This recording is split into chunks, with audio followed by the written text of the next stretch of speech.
Poco distante da Pesaro troviamo il borgo di Fiorenzuola di Focara. A 200 metri sul livello del mare ci appare Fiorenzuola, un borgo meraviglioso, ancora in parte cinto dalle sue mura difensive. Fiorenzuola di Focara si trova a confine tra le Marche e la Romagna, tra Cattolica e Pesaro, e da sempre, sin dall'antichità, è stato luogo contesissimo, poiché era proprio il confine strategico tra la curia ravennate e la curia pesarese e poi, più avanti, tra i domini del Malatesta di Rimini e quelli di Pesaro.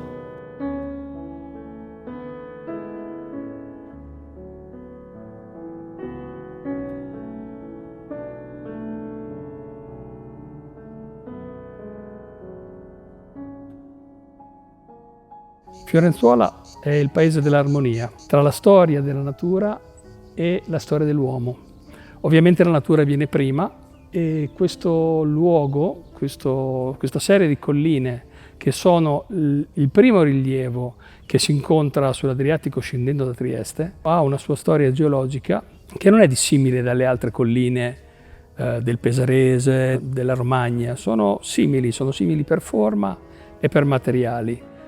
Quello che c'è di diverso è che qui il mare le ha lavorate, le ha tagliate, le sta erodendo da migliaia di anni e ha creato una costa particolarissima, unica, perché non ce n'è un'altra né verso nord né verso sud, e questo è dato da una serie di eventi geologici particolari che hanno costruito questo profilo. Questo profilo lo potremmo vedere tra 100 anni, sarebbe diverso. Il mare scava, la collina frana e con sé si porta tutta la vegetazione, quindi è una vegetazione continuamente rinnovata. Quello che c'è oggi è di nuovo l'armonia tra quello che ha lasciato l'uomo, quello che ancora l'uomo fa, e a fianco c'è la vegetazione selvaggia, quella spontanea, quella che nessuno ha piantato, che viene su da sola. Tutti questi elementi di umanità, case sparse, borghi antichi, che spesso hanno lo stesso colore della roccia perché sono fatti con lo stesso materiale di cui è composto questa serie di colline che si affacciano proprio sul mare.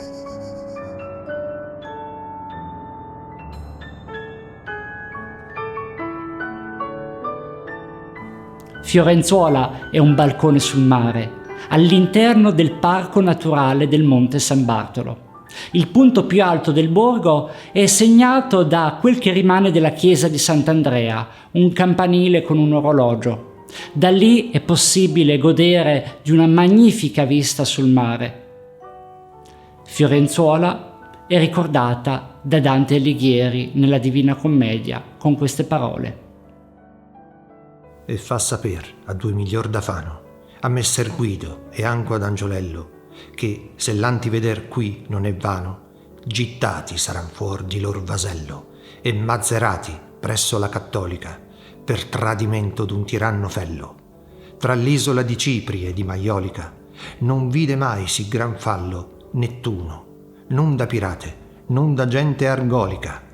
Quel traditor che vede pur con l'uno e tien la terra che tale qui meco, vorrebbe di vedere esser digiuno, farà venirli a parlamento seco, poi farà sì ch'al vento di Focara non sarà lor mestier, voto né preco.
Fiorentino.